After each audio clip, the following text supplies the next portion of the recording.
السلام عليكم ورحمة الله وبركاته. إن الحمد لله نحمده ونستعينه ونستغفره ونعوذ بالله من شرور أنفسنا ومن سيئات أعمالنا. من يهده الله فلا مضل له ومن يضلل فلا هادي له. وأشهد أن لا إله إلا الله وحده لا شريك له وأشهد أن محمدا عبده ورسوله صلى الله تعالى عليه وعلى آله وصحبه وسلم تسليما كثيرا. أما بعد. أعوذ بالله من الشيطان الرجيم. قد أفلح من تزكى وذكر اسم ربه فصلى. সম্মানিত ভাতৃমণ্ডলী, আল্লাহ রাব্বুল আলামিনের প্রশংসা এবং প্রিয় নবী সাল্লাল্লাহু আলাইহি সাল্লামের উপর সালাতু সালামের পর আজ মঙ্গলবার 25 রমজান 1446 হিজরি মোতাবেক 25/3/2025 আজকে আমরা রমজানের শেষ দিকে যেহেতু চলে এসেছি, আর মাত্র কয়েকটি রাত কয়েকটি দিন বাকি থেকে গেছে, সুতরাং রমজানের শেষে যে গুরুত্বপূর্ণ একটি ইবাদত ফরজ হয় প্রতিটি মুসলিমের ওপর, সেই ফরজ ইবাদত নিয়ে আলোচনা করব। আর তা হচ্ছে যাকাতুল ফিতর বা সাদাকাতুল ফিতর, বা সহজ ভাষায় আমাদের দেশীয় ভাষায় ফিতরা। এই ফিতরা সম্পর্কে আলোচনা করব। রমজান মাসের সিয়াম রোজা আল্লাহ রাব্বুল আলামিন ফরজ করেছেন। রমজান মাসের তারাবি রাসূলুল্লাহ সাল্লাল্লাহু আলাইহি ওয়াসাল্লামের সুন্নাত, আর ফিতরা রাসূলুল্লাহ সাল্লাল্লাহু আলাইহি ওয়াসাল্লাম ফরজ করেছেন। কোরআনে কারীমে এই ফিতরা সম্পর্কে ইশারা ইঙ্গিত আছে। সূরা আলা আম্মা পারা একটি ছোট্ট সূরা, যেই সূরার আয়াত নম্বর 14-15-তে আল্লাহ রাব্বুল আলামিন ইরশাদ করেছেন, কাদ আফলাহা মান তাযাক্কা ওয়া যাকারা ইসমা রাব্বিহি ফাসাল্লা। এই দুটো আয়াতের তাফসীর দুই রকম ভাবে করা হয়েছে। আল্লাহর কথা, আল্লাহ রাব্বুল কি বোঝাতে চেয়েছেন, এটা বুঝতে গিয়ে অনেক সময় বিভিন্ন মত হতে পারে। আর সেটা যদি আরবি ভাষার আলোকে হয় এবং সেটা ইসলামের যে মৌলিক যে বিষয়গুলি রয়েছে তার সাথে সাংঘর্ষিক না হয়, তাহলে একাধিক ব্যাখ্যা একটি আয়াতের হইতে পারে। এই বিষয়টি জেনে রাখা অনেকের প্রয়োজন, কারণ আমরা আল্লাহ রাব্বুল আলামিনের কথা বোঝার চেষ্টা করছি, কিন্তু প্রথম কথা কোরআনকে বুঝবো কোরআন দ্বারা। মানে কোরআন একটি আয়াতের সংক্ষেপে আছে, আরেকটি জায়গায় বিস্তারিত আছে। তাহলে আল্লাহর কথা দিয়ে বোঝার চেষ্টা করব।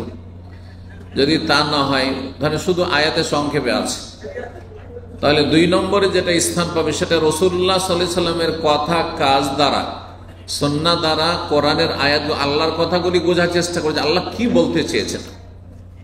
কারণ আল্লাহ তো সরাসরি আমাদেরকে বলেন। তারপরে তৃতীয় স্তরে সাহাবায়ে কেরামগণ এই আয়াতগুলি সম্পর্কে তাদের ব্যাখ্যা বিশ্লেষণ কেমন ছিল এবং তারা কিভাবে আয়াতগুলি আমল করে। তারা তো আমল করেছেন, তারা প্রতিটি আয়াতের আমল করে, আমাদের মতো নয় আংশিক 2-4টা আমল করে মুসলিম। বেছে মন পছন্দ সুবিধাবাদী, যেখানে সুবিধা ইসলাম পালন করি, যেখানে সুবিধা না ইসলাম পালন করি না। এই হচ্ছে অধিকাংশ মুসলিমদের আজকাল অবস্থা। কিন্তু সাহাবায়ে কেরাম সার্বিক স্তরে, সার্বিক জীবনে প্রতিটি ক্ষেত্রে একটি আয়াতের ওপর আমল করেছেন, বাস্তবায়ন করেছেন। তারা কিভাবে আমল করেছেন এগুলি দেখতে হবে। এই মৌলিক নীতিমালা সামনে রেখে যদি আপনি কোরআন বুঝেন, হাদিস বুঝেন, তাহলে বিভ্রান্ত হবেন না। আজকাল যত বেদাতপন্থী পৃথিবীতে আছে, আর বিশেষ করে ভারত, বাংলাদেশ, পাকিস্তান, এগুলি বেদাতের দেশ, বেদাত প্রধান দেশ। সুন্নত কম আছে, বেদাত বেশি আছে, ভেজাল বেশি আছে, আর অরিজিনাল খাঁটি ইসলাম কম আছে। যার ফলে ওই এত ভেজালের মাঝে খাঁটিটা খুঁজে পাওয়া সাধারণের জন্য খুবই মুশকিল হয়ে যায়। ওইখানে একটা মাপকাঠি এখান থেকে আপনি শিখে রাখেন যে এই আয়াতগুলি তো রাসূলুল্লাহ সাল্লাল্লাহু আলাইহি ওয়াসাল্লামের প্রতি নাযিল হয়েছে, তিনি তো নিজে আমল করেছেন এবং সাহাবায়ে কেরামদের বুঝিয়েছেন আয়াতগুলি, এবং সাহাবারা তো আমল করেছেন। তাদের আমলগুলি কেমন ছিল উদাহরণ দিলে বুঝবেন। ধরেন জিকিরের বিষয়টি, জিকিরের বিষয় আল্লাহ বলেন খুব বেশি জিকির করো, তাই না? আমার জিকির আমাকে স্মরণ করো, তোমাদেরকে স্মরণ করবো। আগে রাসূলুল্লাহ আমল করেছেন, তাই না? সাহাবীরা আমল করেছেন, ঠিক কিনা? তাদের আমলটা সামনে রেখে জিকির করতে হবে। এখন জিকির করতে করতে আপনি লাফাইতে লাফাইতে প্যান্ডেলে চড়ে নেবেন, কথা বুঝতে পারছেন? হ্যাঁ, পাগলামি মাতলামি শুরু করে দেন মদখোরের মতো, আর আপনি বক্তার পাছাড় খেয়ে পড়বেন, আপনি আপনি আপনার ওই খুঁটি বইতে লাগবেন আপনি। এগুলো তো ইসলাম না, এগুলো তো ইসলাম না, আসলে একেবারে ইসলামের সাথে কোনো সম্পর্ক নেই। কারণ কোন সাহাবী এইভাবে জিকির করেননি। এমনকি সম্মিলিত একসাথে সুর ধরে জিকির, একজন বলছে জিকির করুন আর আপনারা শুরু করে দিলেন, আপনি একজন বলছে দুরুদ পড়ুন, হ্যাঁ বক্তা বলছেন আপনারা শুরু করে আল্লাহুম্মা শুরু করে দিলেন। সাহাবীরা কেউ করেননি। তাহলে তারা করেননি, তারা বেশি বুঝতেন না, আপনার মুরব্বি আপনারা বেশি বুঝেন, ঠিক কিনা? কথা বোঝার চেষ্টা করবেন। তাদের বুঝটা সামনে রেখে কোরআন হাদিস বুঝতে হবে, আমল করতে হবে, খেয়াল খুশি বুঝলে হবে না। এখন এই আয়াতে ফিরে আসি। এই কথাগুলি এই জন্য বললাম, কারণ এই কথাগুলির মাধ্যমে হ্যাঁ ব্রেনে যে মেলা আগাছা আছে, ভাইরাস আছে, সেগুলির ওয়াশ হবে, ক্লিন হবে। ওরাও তো হুজুর, ওরাও তো বড় বড় আল্লামা, ওরাও তো বড় বড় শাইখুল হাদিস, ওরাও তো বড় পীর সাহেব, তারা ইসলাম বুঝে না? হ্যাঁ, ইসলামকে খেয়াল খুশি বুঝেছে। সাহাবাই কেরাম থেকে, তাবেইন থেকে, স্বর্ণযুগ থেকে আপনি একেবারে আলাদা হয়ে বোঝার চেষ্টা করেছেন, যার ফলে গুমরাহ হয়েছে। কিন্তু আপনার বুঝটা যদি রাসূলুল্লাহ সাল্লাল্লাহু আলাইহি ওয়াসাল্লামের সুন্নাহ মোতাবেক হইতো, সাহাবাই কেরামদের বুঝের মতো বুঝ হইতো, তাবেইনদের, তারপরে তাবেইনদের স্থান, তারপরে তাবেইন তাদের মতো হইতো, তাহলে এইসব বেদাত করতেন না, আর ইসলামের নামে মাজার পূজায় লিপ্ত হইতেন না আপনি। আল্লাহ বুঝার তৌফিক দান করেন।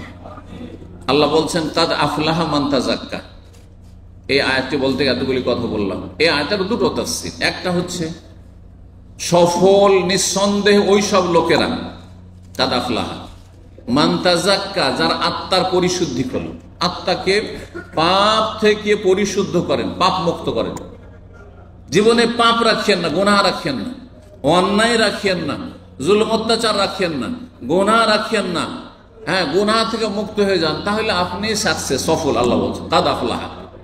এই যে হাইয়া আলাল ফালার আজানে ডাক দেওয়া হচ্ছে, ইকামতে ডাক দেওয়া হচ্ছে, এই হাইয়া আলাল ফালাহ, ফালাহ পাবেন আপনি সার্বিক সফলতা যদি আপনি আত্মার পরিশুদ্ধি করেন, আপনার আত্মা যেন পাপে কলুষিত না হয়, ময়লা আবর্জনায় ডুবে না যায়, সবসময় ভালো ভালো অবস্থায়, ভালো মন, ভালো কথা, ভালো কাজ, ফরজ ওয়াজিব করবেন, সুন্নত করবেন, মুস্তাহাব নফল কাজ করবেন, হারাম নাজায়েজ থেকে, পাপ থেকে বেঁচে থাকবেন, আল্লাহর হক নষ্ট করবেন না, কোনো মানুষের হক নষ্ট করবেন না। এটা হচ্ছে ইসলাম। কাদ আফলাহা মান তাযাক্কা, আত্মার পরিশুদ্ধি। তাহলে তাযাক্কা মানে ওয়াযাকারা ইসমা রাব্বিহি, এবং তাদের রবের নামের জিকির আজকার করলো, মানে আল্লাহর জিকির আজকার করলো। তাহলে আল্লাহকে সব স্মরণ রাখতে হবে, নিয়মিত আল্লাহকে স্মরণ করতে হবে, সকাল সন্ধ্যার জিকিরের মাধ্যমে, নামাজের পরে, ফরজ নামাজের পরে জিকির আজকার মাধ্যমে, ঘুমাতে যাচ্ছেন তখন জিকির আজকার মাধ্যমে, বাথরুমে যাচ্ছেন দোয়া পড়া জিকির মাধ্যমে, বাথরুম থেকে বেরোলে জিকির পড়ার মাধ্যমে, খাওয়া দাওয়ায় বসে বিসমিল্লাহ বলে জিকির আজকারের মাধ্যমে, খেয়ে দিয়ে আলহামদুলিল্লাহ বলার মাধ্যমে, ওয়াযাকারা ইসমা রাব্বিহি। এইভাবে দৈনন্দিন প্রতিদিন কিছু না কিছু আল্লাহর জিকির আজকার আপনার আছে। ফাসাল্লা, সুতরাং সে নামাজি, বেনামাজি হয় না, ফাসাল্লা নামাজ পড়ে। আত্মার পরিশুদ্ধি, আল্লাহর স্মরণ এবং নামাজ পড়া, তিনটি কথা বললেন না? এটি একটি তাফসীর হলো। দ্বিতীয় তাফসীর হচ্ছে ফিতরার তাফসীর। কাদ আফলাহা মান তাযাক্কা, এই তাযাক্কা থেকে যাকাতুল ফিতর। সফল ওই সব লোকেরা যারা যাকাতুল ফিতর দিল, ফিতরা দিল, যারা ফিতরা দিল। ওয়াযাকারা ইসমা রাব্বিহি, আর রবের জিকির আজকার করলো। রবের জিকির আজকার, ওই যে ঈদের চাঁদ উঠলে ফিতরা দিতে হয়, ফিতরা ফরজ হয়, আর ঈদের চাঁদ উঠলে জিকির করতে হয় কিসের? তকবীর, ঈদের তকবীর, আল্লাহু আকবার, আল্লাহু আকবার, লা ইলাহা ইল্লাল্লাহ, আল্লাহু আকবার, আল্লাহু আকবার, ওয়ালিল্লাহিল হামদ। হলো না? হলো না? দ্বিতীয় কাজ ঈদের চাঁদ উঠলে। তৃতীয় কাজ হচ্ছে সকালবেলা ঈদের নামাজ পড়া, ফাসাল্লাহ, সুতরাং ঈদের নামাজ পড়লো। বুঝলেন কত সুন্দর করে আয়াতটা? দুটোই তাফসীর হইতে পারে, আর দুটো হলে কোনো অসুবিধা নেই, আপনি দুটোই নিতে পারেন। আল্লাহ রাব্বুল যেন কোরআন বুঝার তৌফিক দান করেন। যারা যত বেশি কোরআনে কারীম বুঝবে, আল্লাহর কালাম বুঝবে, রসুলের কথা বুঝবে, তত বেশি ইমানদার হইতে পারবে, তত বেশি ইমানদার হইতে পারবে। কারণ তার রিচার্জ, তার ব্যাটারি শক্তিশালী রয়েছে, তার মোবাইলে একবার চার্জ দিলে চার্জ যায় না, আর অনেকে সবসময় লাগিয়েই রাখতে হয়, সাথে সাথে শেষ, সাথে ইউজ করেনি তারপরও চার্জ শেষ, অফ হয়ে যাচ্ছে মোবাইল, ঠিক না? তো ওই রকম মুসলিম সমাজের ইমানটাও বিভিন্ন স্তর আছে। কিছু লোকের ইমান আছে সবসময় অফ হয়ে যায়, যদি দিনের কথা শুনে, ভালো মানুষের মজলিসে বসে, আলেম ওলামাদের সাথে বসে, আর যদি কোরআন সুন্নাহর কথা, আল্লাহ রসুলের কথা চর্চা করে, শোনে অথবা পড়ে, তাহলে রিচার্জ হইতে থাকবে, আর না হলে নেমে যাবে, অফ হয়ে যাবে। ইমান অফ হয়ে গেলে শেষ। একেবারে যখন অফ হয়ে যাবে, তখন মুসলিম আর কাফের কোনো পার্থক্য থাকবে না। যেমন বেনামাজির অবস্থা, যেমন নাস্তিক বেদিনদের অবস্থা, যেমন যারা পেট নিয়ে সবসময় তো চিন্তা করছেন, প্রতিদিন ঘুম থেকে জাগলেই পেট, কিন্তু আল্লাহ পরকাল বলে কোনো চিন্তা নেই, মাসকে মাস।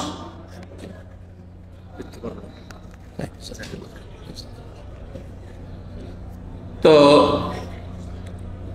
দেখেন, একজন মুসলিমকে সব সময় চিন্তা করতে হবে আল্লাহর সন্তুষ্টি। আল্লাহ আমাকে কি জন্য পয়দা করেছে, আমি কেন এসেছি, কোথা থেকে এসেছি, আর কোথায় যাব। এই কয়েকটা প্রশ্ন উত্তর নিলেই তো সব ঠিক হয়ে যাবে। আমি কি শুধু খাওয়ার জন্য এসেছি? দুনিয়াতে আল্লাহ কেন পাঠিয়েছেন? খাওয়ার জন্য, যৌনাচার করার জন্য, আমোদ ফুর্তি করার জন্য, ইবাদতের জন্য এসেছি, সৃষ্টি করেছে। এটা হচ্ছে আমার জীবনের মূল টার্গেট। কোথায় যাব? মরণের দ্বার প্রান্তে যেতে হবে, কবরে যাব, আর সেখানে রূহ চলে যাবে হয় ইল্লিনে, জান্নাতে, আর না হলে সিজনে, জাহান্নামের জেলে যাবে। সিজন মানে জেল। এটা জানতে হবে কোথায় যাচ্ছি, জান্নাতে যাচ্ছি না হয় জাহান্নামে যাচ্ছি। প্রত্যেকে আপন গতিতে চলতে আছেন, কেউ জান্নাতের দিকে যাচ্ছেন, কেউ জাহান্নামের দিকে যাচ্ছেন। আর একটা কি বললাম, কি জন্য এসছি, আর কোথায় যাচ্ছি, আর কোথায় যাওয়ার কাজ করছি, কোথায় যাচ্ছি, এই অবস্থায় যে কাজগুলি করছি, যেভাবে জীবন যাপন করছি, এটাতে আমি কোথায় যেতে পারবো। তাহলে বিশ্বাস থাকতে হবে, বিশ্বাস থাকতে হবে। অবিশ্বাসী বা সন্দিহানকে আল্লাহ কখনো হেদায়েত করবে না। এই জন্য সূরা বাকারা প্রথমে আল্লাহ বলেছেন, কোরআন দিয়ে কারা লাভবান হবে? আল্লাযীনা ইউমিনুনা বিল গায়ব, যারা না দেখে বিশ্বাস করে, না দেখে তার মালিকের কথা, যেই সেই কথা বিশ্বাস করে না, আল্লাহর কথা বিশ্বাস করে, কারণ আল্লাহ আমাকে সৃষ্টি করেছেন। ইউমিনুনা বিল গায়ব, না দেখে আল্লাহকে বিশ্বাস করে, জান্নাত বিশ্বাস করে, জাহান্নাম বিশ্বাস করে, নেকি বিশ্বাস করে, গুনাহ বিশ্বাস করে, ইসলামের বিধিবিধান হালাল হারাম বিশ্বাস করে, রসুলকে বিশ্বাস করে, কাবাকে বিশ্বাস করে, কিবলা বিশ্বাস করে, কোরআনকে বিশ্বাস করে, না দেখে বিশ্বাস করে। উদ্ভট কথা, গাঁজাখড়ি কথা বিশ্বাস করে না। আল্লাহর কথা হলে বিশ্বাস করে, আল্লাহ তার নবীকে পাঠিয়েছেন, প্রিয় নবী সাল্লাল্লাহু আলাইহি ওয়াসাল্লাম, তার কথা হলে বিশ্বাস করে। আল্লাহ যেন বোঝার তৌফিক দান করেন। তাহলে ফেতরা দিতে হবে, ফেতরা দিলে আত্মার পরিশুদ্ধি হবে, ফেতরা দিলে সফলতা লাভ হবে। ফেতরার হুকুম কি, এক একটি পয়েন্ট এখন আলোচনা করি। ফেতরা ফরজ না সুন্নাত? ফরজ। ফেতরা হচ্ছে ফরজ। কার উপরে ফরজ? প্রত্যেক মুসলিমের ফরজ, কাফের ফরজ না, অমুসলিমের ফরজ না, প্রত্যেক মুসলিমের ফরজ। সে ছোট হোক, বড় হোক, নর হোক, নারী হোক, স্বাধীন হোক অথবা দাস হোক। এখন আর স্বাধীন আর দাসের পার্থক্য নাই। এক সময় ছিল গোলামের যখন যুগ ছিল, নবী সাল্লাল্লাহু আলাইহি ওয়াসাল্লাম আমলে ছিল, তারপরে এই কাল করে 50-100 বছর আগেও ছিল, যার ফলে নবী সাল্লাল্লাহু হাদিসে আল আবদে ওয়াল হুররে, স্বাধীন অথবা আপনার গোলাম। কিন্তু আজকাল যারা চাকর নকর তারা গোলাম না, যারা কাজের ছেলে মেয়ে বাড়িতে তারা কিন্তু গোলাম না, তারাও স্বাধীন আমাদের মতো, তারা চাকরিজীবী। বিভিন্ন শ্রেণীর মানুষ বিভিন্ন রকমের চাকরি করে, জি, তারাও স্বাধীন মানুষ। তো ফিতরা সকল স্তরের মুসলিমের উপর আল্লাহ কি করেছেন? ফরজ করেছেন। তাহলে ফিতরার হুকুম জেনে নিলাম, ফরজ। রাসূলুল্লাহ সাল্লাল্লাহু আলাইহি ওয়াসাল্লাম ফরজ করেছেন, আর আল্লাহ কোনটা ফরজ, দুটোতে কোনো পার্থক্য আছে নাকি? কোনো পার্থক্য নাই। এই মর্মে সূরা নিসার আয়াত নম্বর 80 তে রয়েছে, ওয়ামাই ইউতি রাসূলা ফাকাদ আতা আল্লাহ। যে রসুলকে মানলো সাল্লাল্লাহু আলাইহি ওয়াসাল্লাম, নবীর নাম শুনলে কি বলবেন? বখিলি করবেন না। কৃপণা তো করবেন না, আল্লাহর 10 গুণ রহমত থেকে বঞ্চিত থাকবেন না, নবীর হক আদায় করবেন সর্বনিম্ন। কোনো পয়সা লাগে না, মেহনত লাগে না, কষ্টও লাগে না, আরো মনে শান্তি হয় যে নবীর জন্য আমি দোয়া করলাম, আমার জন্য ফেরেশতা দোয়া করবেন। নবীর জন্য একবার দোয়া করলাম, দুরূদ পড়লাম, আমার 10 বার আল্লাহ রহমত বর্ষণ করবেন। জি, খুশি হইতে হবে, আগ্রহের সাথে পড়তে হবে সাল্লাল্লাহু আলাইহি ওয়াসাল্লাম, সুর করে না, আপন আপন জায়গায় থেকে দলবদ্ধ না। আপনি বেদাত করবেন না, সুন্নাত করবেন। বেদাত করবো না, সে সুন্নত ছেড়ে দেবো। নবী বলেছেন, হুজুরে পাক বলেছেন, না, এটা বেয়াদবি, বেয়াদবি। যেসব বক্তারা শুধু হুজুরে পাক বলেছেন, নবী বলেছেন, হ্যাঁ, রাসূলুল্লাহ বলেছেন, আর সাল্লাল্লাহু আলাইহি ওয়াসাল্লাম বললেন, তারা কৃপণ, তারা বেয়াদব, তারা নবী সাল্লাল্লাহু আলাইহি ওয়াসাল্লামের হক আদায় করে না। ভালো করে শুনুন, এক মজলিসে একবার পড়া ওয়াজিব, নবীর জন্য দোয়া করা, আর বারবার যতবার নবীর নাম আসবে সাল্লাল্লাহু আলাইহি ওয়াসাল্লাম বলা, এটি হচ্ছে সুন্নাত মুস্তাহাব। মুস্তাহাব এক করলে 10 পাবে না। কে চান না এক করলে 10? 1 টাকা ইনকাম করলে 10 টাকা, 100-তে 1000। চিন্তা করুন তো দেখি। তো রাসূলুল্লাহ সাল্লাল্লাহু আলাইহি ওয়াসাল্লাম ফরজ করেছেন, তার ফরজ করা যে রসুলকে মানলো, সে কাকে মানলো? আল্লাহকে মানলো। সুতরাং রমজানের রোজা আল্লাহ ফরজ করেছেন, ফিতরা রাসূলুল্লাহ সাল্লাল্লাহু আলাইহি ওয়াসাল্লাম ফরজ করেছেন, দুটাতে কোনো পার্থক্য নেই। এটাও ফরজ, ওইটাও ফরজ। কেউ রোজা ছাড়লেও যেন কাবিরা গুনাহগার, তেমন ফিতরা না দিলেও কিন্তু কাবিরা গুনাহ হবে। ফিতরা না দিলেও কাবিরা গুনাহ হবে। ভালো করে শোনার এখানে ফিতরা সম্পর্কে আব্দুল্লাহ বিন ওমর রাদিয়াল্লাহু তাআলা আনহু, আব্দুল্লাহ বিন আব্বাস, আবু সাঈদ খুদরি, বেশ কিছু আরো মেলা সাহাবায়ে কেরাম থেকে বিভিন্ন হাদিসে ফিতরার কথা রয়েছে। একটি করে হাদিস শোনাই।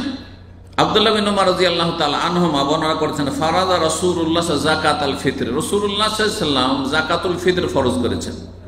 যাকাতুল ফিতর কেন বলা হয়? এর নামকরণটা আগে বলেন। ফিতরাকে ফিতরা কেন বলা হয়, বা সাদাকাতুল ফিতর বা যাকাতুল ফিতর কেন বলা? ফিতর মানে রোজা কি করা, সমাপ্ত করা, ইফতার করা। এই যে ইফতার, এটা কি বলছেন?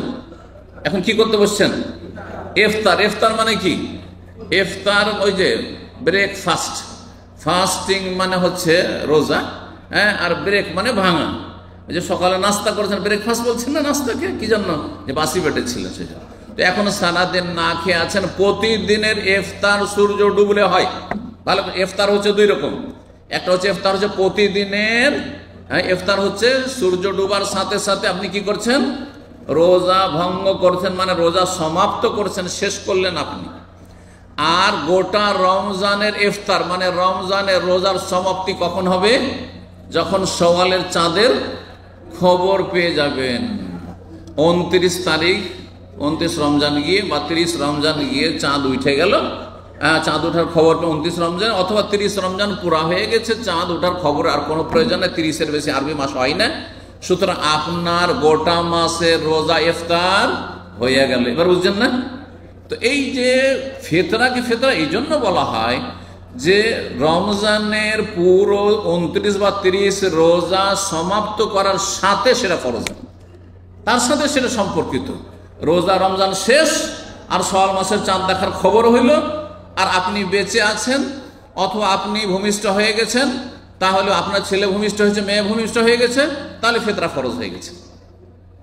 চাঁদ ওঠার পরেও আপনি বেঁচে আছেন, বা চাঁদ ওঠার আগেখানে, সূর্য ডুবার আগেখানে জন্ম হয়ে গেছে, তাহলে ফরজ হয়ে গেছে। কিন্তু বুঝছেন না? কিন্তু মাগরিব, শেষ রমজানের মাগরিবের আগেখানেই 2 মিনিট আগে, 3 মিনিট আগে, সূর্য ডুবার 5 মিনিট আগে কেউ মারা গেল, তাহলে তার ফিতরা ফরজ নয়, কারণ সে রোজা সমাপ্তির সময় পায়নি, সুতরাং তারও ফিতরা ফরজ হয়নি। তো ফিতরা ফরজের ঠিক সময়টা কোন সময়টা? গোটা রমজান শেষ হয়ে যখন শওয়ালের চাঁদ উঠবে, অর্থাৎ সূর্য ডুববে। তো রাসূলুল্লাহ সাল্লাল্লাহু আলাইহি ওয়াসাল্লাম ফরজ করেছেন ফিতরা কিসের? মিন রমজান, রমজানে, তার রমজানের ফিতরা। কতটা? সা'আম মিন তামরিন, 1 সা খেজুর হইলেও, আও সা'আম মিন শাইরিন, জব হলেও। রাসূলুল্লাহ আমলে জবের রুটি বেশি খাওয়া হয়েছে। আজকাল জব অনেকে বুঝেও না। কৃষিকাজ এমন ভাবে ছেড়েছেন অনেকে যে জব বললে বুঝে না, বুঝছেন না? কিন্তু আমরা ছোটকালে কিন্তু জব খেয়েছি, জবের রুটি খেয়েছি, জবের ছাতু তো অনেক খেয়েছি। আমাদের বাল্য জীবনটা ছিল জবের ছাতু আর বুটের ছাতুর যুগ ছিল, সেটা খুব স্ট্রং খাবার ছিল। দেখেন রোগী আমরা ছোটকালে দেখেছি হোমিওপ্যাথি ডাক্তারদেরকে, অথবা গ্রামের যেসব ডাক্তারগুলো গ্রামীণ ডাক্তার তাদেরকে দেখেছি, রোগী যখন দুর্বল হয়ে থাকে, উইকনেস থাকে, রোগ থেকে একটু এখন সুস্থ হইতে লেগেছে, তখন বলে যে এই রোগীকে বার্লি খাওয়াবে। বার্লি, বার্লি মানে কি কে বলতে পারেন? দেখি কতটা ইংলিশ জানছেন। বার্লি মানে জব, বার্লি মানে জব, ঠিক না? ওইটা ইংলিশ বলে দিলে ডাক্তারের ভাষা বার্লি খেতে বলেছে। হ্যাঁ, ছোটকালে তাই মনে করতাম বার্লি হয়তো বিশেষ কোনো জিনিস হয়তো, কিন্তু সেইটাই আপনার কৃষকদের জমিতে আপনার জব হচ্ছে, জবের চাষ হচ্ছে। জব গেল, গম এলো, ধান এলো, আর চাউল আসার পরে এমন চাউল বিস্তার লাভ করলো যে যারা চাউল খেত না, ভাত খেত না, তারা দুনিয়া ভাতে ভাত একাকার হয়ে গেল, তাই না? জব হলো একসা দিতে হবে, আলাল আবদে দাস হলো দিতে হবে, ওয়াল হুররে স্বাধীনকে দিতে হবে, ওয়াল যাকারে পুরুষকেও দিতে হবে, ওয়াল উনসা নারীকেও দিতে হবে, সাগিরে ছোটকেও বড়কেও, মিনাল মুসলিমিন মুসলিম, ব্যাস অমুসলিম নাই। তাহলে কেউ যদি কালমা পড়ে মুসলিম না হয় আর সে রোজা রাখে, অনেক হিন্দুরা কিন্তু এমনি দেখা দেখি রোজা রাখে, বন্ধু বান্ধব আছে একই রুমে থাকে, রোজা রাখে। আমার এখানে একটা ছেলে ওইরকম আসতো বাংলাদেশের, দীর্ঘদিন আসতো, রোজা রাখতো। ওকে বললাম যে তুমি রোজা রাখছো, আমার ইসলামিক সেন্টার জুমার দিনে বক্তব্য শুনতে আসতো, আর মুসলিম বন্ধুদেরকে বলতো যে তুমি শেখের আলোচনা শুনতে যাও। সুবহানাল্লাহ, আল্লাহকে দীর্ঘদিন হেদায়েত করেন, তারপরে আর খোঁজ খবর নাই হেদায়েত হলো কিনা। কিন্তু শেষে ওকে দাওয়াত দিয়েছিলাম যে দেখো, জাহান্নাম থেকে বাঁচার জন্য প্রথম কি চাবি হচ্ছে কি? লা ইলাহা ইল্লাল্লাহ, আশহাদু আল্লা ইলাহা ইল্লাল্লাহ ওয়া আশহাদু আন্না মুহাম্মাদার রাসূলুল্লাহ পড়তে হবে, আর তারপরে 5 ওয়াক্ত নামাজ পড়তে হবে, আর রোজা রাখতে হবে। তাহলে এই রোজা আর নামাজ আর হজ আর যাকাত আর উমরা কাজে আসবে। নাহলে ভাই তুমি কষ্ট করে যে রোজা রাখছো, এটা কিন্তু কাজে আসবে না। আল্লাহর রাস্তায় তুমি জাহান্নাম থেকে বাঁচার চেষ্টা করো। আল্লাহ তৌফিক দান করুন। যদি হেদায়েত হয়ে থাকে তো আলহামদুলিল্লাহ, জানি না খবর তার। আর যদি হেদায়েত না হয়ে বেঁচে থাকে তো আল্লাহ যেন হেদায়েত নসিব করেন। তার মধ্যে কিছু ভালো গুণ আছে, ভালো গুণ আছে, যে মুসলিমদেরকে ভালো কাজে উৎসাহিত করতো, নিজেও রোজা রাখতো, কিন্তু ইসলামের মৌলিক ফাউন্ডেশন বুঝতো না যে কোনটা আগে কোনটা পরে। বুখারী মুসলিমের হাদিস ছিল। আচ্ছা, পেটে যদি বাচ্চা থাকে, হ্যাঁ, মায়ের পেটে যে বাচ্চা রয়েছে তার কি ফিতরা লাগবে? এটা মাসলা জানা। নবী সাল্লাল্লাহু আলাইহি সাল্লাম থেকে কোনো প্রমাণ নাই, আবু বকর ওমর থেকে কোনো প্রমাণ নাই। তৃতীয় খলিফা উসমান রাদিয়াল্লাহু তাআলা আনহু, তার পরিবারে যদি গর্ভবতী মহিলা হইতো, পেটে বাচ্চা রয়েছে, তাহলে তিনি কি করতেন? ফিতরা দিয়ে দিতেন। সুতরাং এটি রাসূলুল্লাহ সাল্লাল্লাহু আলাইহি সুন্নাত নয়, কিন্তু খলিফার সুন্নাত, খলিফায়ে রাশেদের সুন্নাত। আর 4 খলিফার সুন্নতকে আমাদেরকে আঁকড়ে ধরতে বলা হচ্ছে, যদিও সেটা ফরজ নাই। কারণ ফরজ হলে নবী সাল্লাল্লাহু আলাইহি ওয়াসাল্লাম অবশ্যই শিখাইতেন, অবশ্যই শিখাইতেন। তো এটি নফল। কেউ যদি দেয় যে আমার স্ত্রী গর্ভবতী আছে, অথবা আমার বোন, আমার মেয়ে গর্ভবতী আছে, আমি এই বাচ্চার যে পেটে বাচ্চা আছে এর ফিতরা দিয়ে দেবো, তাহলে সেটি মুস্তাহাব। জি।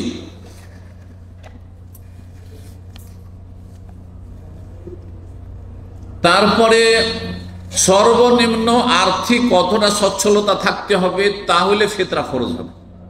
এটা একটি গুরুত্বপূর্ণ মাসলা। এক শ্রেণীর লোকের আমাদের দেশে যেই মাসলাক ফলো করে, তাতে তারা ফতোয়া দেয় যে যাকাত ফরজ না থাকলে ফিতরা ফরজ নাই। ফতোয়াটি একেবারে ভুল। যাকাত ফরজ হওয়ার জন্য গত কয়েকদিন আগে যাকাতের নেশা বলেছি, চাঁদিতে কত টাকা, রিয়াল কত বলেছি, কেউ বলতে পারেন? মনে আছে? 2231 বলেছে, 2231 বলেছে না? 2231 টাকা রিয়াল হলে, তার মানে মোটামুটি 73-74 হাজার বাংলাদেশি টাকা হলে কি ফরজ হবে? যাকাত ফরজ হবে। কিন্তু ফিতরার জন্য আপনার কাছে থাকতে হবে 2200 রিয়াল, তাহলে ফিতরা ফরজ হবে না? মোটেই না।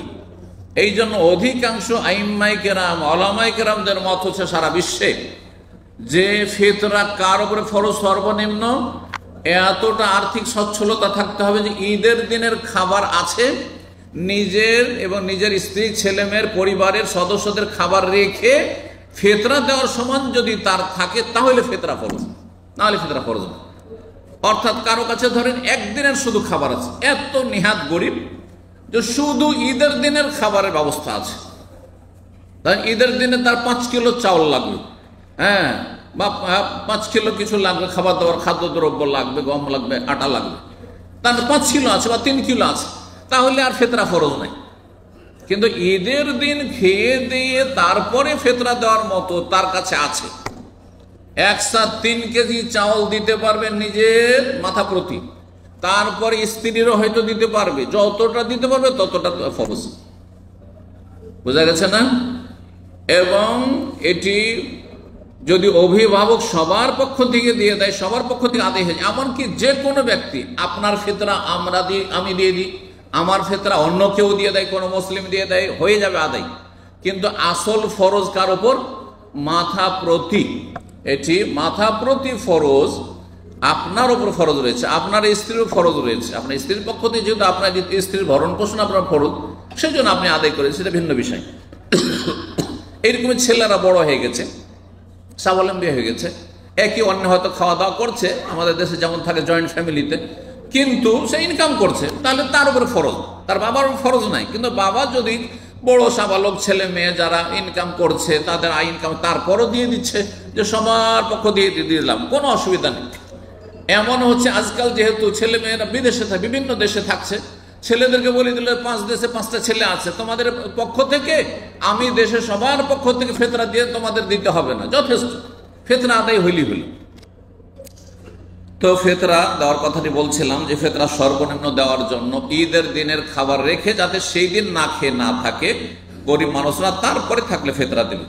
ফিতরা দেওয়ার রহস্য কি, হিকমত, তত্ত্ব, কেন ফিতরা দিতে হবে, বেশ কিছু কারণ আইম্মায়ে কেরামগণ ওলামারা উল্লেখ করেছে। তার মধ্যে একটি সবচেয়ে বড় কথা, আমরা যে কোনো আমল করি সবচেয়ে বড় রহস্য হচ্ছে যে আমরা রাসূলুল্লাহ সাল্লাল্লাহু আলাইহি ওয়াসাল্লামের অনুসরণ করলাম। কার অনুসরণ করলাম? নবীর অনুসরণ করলাম। কারণ আমাদেরকে আল্লাহ হুকুমই করেছেন যে তোমাদের লাইফটা কেমন চলবে, নবী সাল্লাল্লাহু আলাইহি ওয়াসাল্লামের গাইডেন্স মোতাবেক, দিক নির্দেশনা মোতাবেক, নবীর সুন্নাত পালন, তরিকা পালন করেন। নবী ফিতরা দিয়েছেন সাল্লাল্লাহু আলাইহি ওয়াসাল্লাম, আমি ফিতরা দিলাম। হ্যাঁ, সাহাবারা ফিতরা দিয়েছেন নবী সাল্লাল্লাহু আলাইহি ওয়াসাল্লামের হুকুমে, আমিও নবীর হুকুমে সামিনা ওয়া আতানা, হে আল্লাহ তোমার নবীর কথা শুনলাম মানলাম, সুতরাং আমি ফিতরা দিচ্ছি। সুন্নত, নবীর আদর্শ পালন করলাম, 1 নম্বর কথা। 2 নম্বর রহস্য হচ্ছে যে ঈদের দিনগুলিতে অভাবীদের কি করলাম, ওপর ইহসান করলাম, অনুগ্রহ করলাম, উপকার করলাম, তাদের পাশে দাঁড়াইলাম। অনেকে আছে, হ্যাঁ, দিন আনে দিন খায়, যদি সকালবেলা রিক্সা ভ্যান নিয়ে না বেরোয় তাহলে ছেলে মেয়ে অনাহারে থাকবে। সকালবেলা যদি দিন মজুর করতে মাঠে ঘাটে না যায়, পরের ঘরে কাজ করতে, তাহলে ছেলে মেয়ে অনাহারে থাকবে। সকালে যায়, সন্ধ্যাবেলা টাকা পয়সা নিয়ে মজদুরি করে তারপর হাট থেকে চাল ডাল কিনে নিয়ে আসছে ছেলে মেয়ের জন্য। এরকম দেখেছি আমরা, যদিও আলহামদুলিল্লাহ এখন অনেক অবস্থা ভালো হয়েছে, তারপরও পৃথিবীতে আপ ডাউন লেগে আছে। কোনো জায়গা হয়তো একটু ভালো হয়েছে, কিন্তু অন্য জায়গায় আরো খারাপ অবস্থা হয়েছে। আল্লাহ মুসলিম বিশ্বের অবস্থা যেন ভালো করেন এবং তাদের দারিদ্রের মোচনের তৌফিক দান করেন, দিনের দিকে তাদেরকে ফিরে আসার তৌফিক দান করেন, বালা মুসিবত থেকে আল্লাহ হেফাজতে রাখেন। তো বলছিলাম যে এতে গরিবের উপকার করা রয়েছে, এবং গরিব মানুষরা, বিশেষ করে যারা যদি কাজ করতে পারে না আর বাড়িতে কিছু নেই, তাহলে ঈদের দিন ভিক্ষার ঝোলা নিয়ে বেরিয়ে যেতে হবে। যারা ভিক্ষা করে খায় তাদের কি করতে হবে, ঈদের দিনও রাস্তাঘাটে বাড়িতে বাড়িতে ভিক্ষা করতে চলে যেত না। ঈদের দিন তোমাদের ভিক্ষা করতে দেবো না, ঈদের দিন তোমাদের রিক্সা চালাতে দেবো না, ঈদের দিন তোমাদের জনমজুরি করতে দেবো না। ঈদের দিনগুলি 2-4টা দিন ছেলে মেয়ে নিয়ে আমরা খুশি করছি, তোমরা খুশি করো, এই জন্য ফিতরা দেওয়া। এটা হচ্ছে দ্বিতীয় রহস্য। তৃতীয় রহস্য হচ্ছে যে ফিতরা দিলে রোজাদারের রোজায় যে সব ঘাটতি ত্রুটি হয়েছে সে ঘাটতি পূরণ হয়। কি হয়? ঘাটতি পূরণ হয়। রোজাতে ত্রুটি হয় না, রোজা কিছু কারণে নষ্টই হয়ে যায়, তার জন্য কাজা করতে হবে, কিন্তু রোজা নষ্ট হয়নি, রোজা দুর্বল হয়েছে। তো এই দুর্বলতা থেকে মুক্তি লাভ করা, দুর্বলতাকে কেটে ওঠা, রোজার কমজোরি দূর করা, এর জন্য ফিতরা দেওয়া। শুধুমাত্র 3 কেজি চাউল দিলেন, গোটা রমজানের রোজাগুলিতে বিভিন্ন রকমের যে রোজার দুর্বলতা হয়েছে সেই দুর্বলতা সেরে যাবে। সুবহানাল্লাহ, মাত্র 3 কেজি একসা চাউল দিয়ে, একসা খাদ্যদ্রব্য দিয়ে আপনার দুর্বলতা সেরে গেল। নবী সাল্লাল্লাহু আলাইহি ওয়াসাল্লামের কথা, দুর্বলতা যেমন রোজা অবস্থায় কোনো সময় মিথ্যা কথা বলে দিয়েছেন, রোজা অবস্থায় কারোর সাথে একটু ঝগড়া করে নিয়েছেন, হ্যাঁ, মেজাজ গরম করে নিয়েছেন, রোজা অবস্থায় আপনি হয়তো কোনো প্রতারণা করেছেন, রোজা অবস্থায় অসার কথাবার্তা হয়েছে, রোজা অবস্থায় হই হুল্লোড় হয়েছে, হইচই করে অনেকে আছেন মানে কথা বলার আদব কায়দা নেই, তর্ক করা পছন্দ করে, লেগে যায় বিভিন্ন রকমের যেসব অমার্জিত কাজ, একজন মুসলিমের চরিত্র পরিপন্থী যেসব কাজ, সেগুলি কিছু হয়ে গেছে রোজা অবস্থায়, সেগুলি দূর হবে। অসার কথা অথবা কোনো গুনাহ হয়ে গেছে, যেগুলো তো রোজা তো ভঙ্গ হয় না কিন্তু কমজোর হয়ে যায়। সময় শেষ হতে যাচ্ছে, ওই ইফতারের বিষয়গুলি বা ফিতরার বিষয়টিকে আমরা তাড়াতাড়ি শেষ করি। আর একটি রহস্য হচ্ছে এর মাধ্যমে আল্লাহর শুকরিয়া আদায় করা।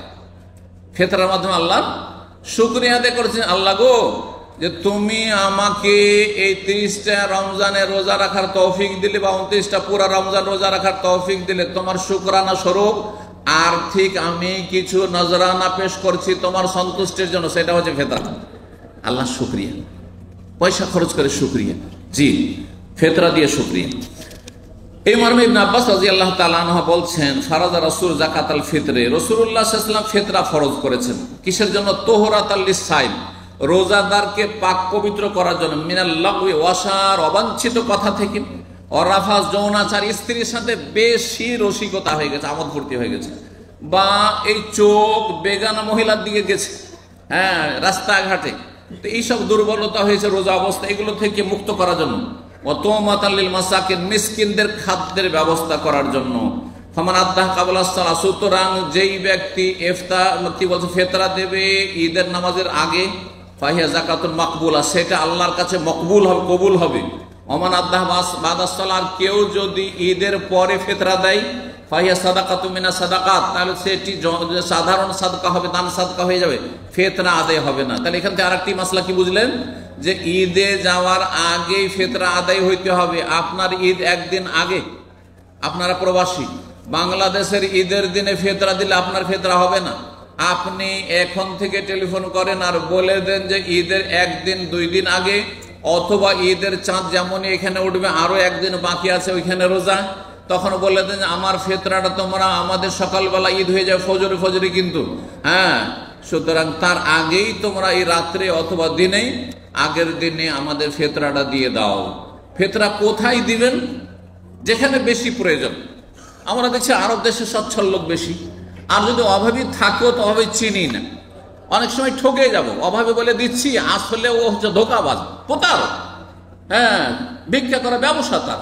সুতরাং আমরা নিজের এলাকায় দিলে, নিজের গ্রামে দিলে চেনি যে কার কত অভাব আছে, আর তাদের অভাবও বেশি রয়েছে। সুতরাং নিজ এলাকায় পরিচিত ধার্মিক নামাজি ভালো মানুষ, গরিব মানুষ যারা, তাদেরকে ফিতরা দেবেন। ফিতরা মাদ্রাসায় নয়, মসজিদে নয়, কোন ইসলামিক প্রতিষ্ঠানে নয়, ফিতরা দেবেন গরিব মিসকিনকে। নবী কি বলেছেন? তুমাতাল লিল মাসাকিন, মিসকিনদের জন্য খাদ্যের ব্যবস্থা করা, যারা অভাবী দরিদ্র তাদের খাবারের ব্যবস্থা করবেন। ফিতরা কি দিয়ে দিতে হবে? খাদ্য দ্রব্য দিতে, কোন হাদিসে টাকা পয়সার কথা নেই। সুতরাং টাকা দিয়ে ফিতরা, এবারে বাইতুল মুকাররম 130 ধার্য করলো তো 200 করলো, গতবারে এত ছিল, এই ঝামেলা ইসলামে রাখেননি রাসূলুল্লাহ। 1400 বছর আগে চূড়ান্ত ফয়সালা করে দিয়ে গেছেন, এক সা দিতে হবে, সায়ের একটা কাঠা, মদিনার কাঠা, সেই কাঠার মাপে কিয়ামত পর্যন্ত দিতে থাকবে যেখানে থাকো না কেন। সুতরাং টাকা দিয়ে ফিতরা দেবেন না। শেখ বিন উসাইমিন রাহিমাহুল্লাহ, অধিকাংশ আইম্মায়ে কেরামগণ, উম্মতে মুসলিমা, তারা বলছেন টাকা দিয়ে ফিতরা দিলে ফিতরা আদায় হবে না। অল্প কিছু আলেমদের মত রয়েছে যে টাকা দিলে হয়ে যাবে, কিন্তু সন্দেহ কেন থাকবেন ভাই? ইবাদত করবেন তো সন্দেহ কেন থাকবেন? আপনার উজু সন্দেহ হচ্ছে, উজু আছে কি নাই, নামাজ পড়বেন না আবার উজু করবেন? তাহলে সন্দেহপূর্ণ কেন ইবাদত করবেন আপনি? যখন আপনার ইবাদতের বিষয় সন্দেহ থেকে মুক্ত হয়ে আপনি কি করেন? ফিতরা দেন, আর তা খাদ্য দ্রব্য দিয়ে দেবেন। আল্লাহ যেন তৌফিক দান করেন। এবং উত্তম হচ্ছে ঈদের চাঁদের খবর পাওয়ার পরে দেওয়া, ঈদে যাওয়ার আগে। আর যদি কেউ 1 দিন 2 দিন আগে দিয়ে দেয়, 28, 29 রমজানে বা 30 রমজানে, তো জায়েজ রয়েছে। সাহাবায়ে কেরাম এভাবে দিতেন। জাযাকুমুল্লাহু খাইরান। ওয়া সাল্লাল্লাহু আলা মুহাম্মদ ওয়া আলা আলিহি ওয়া সাহবিহি আজমাইন।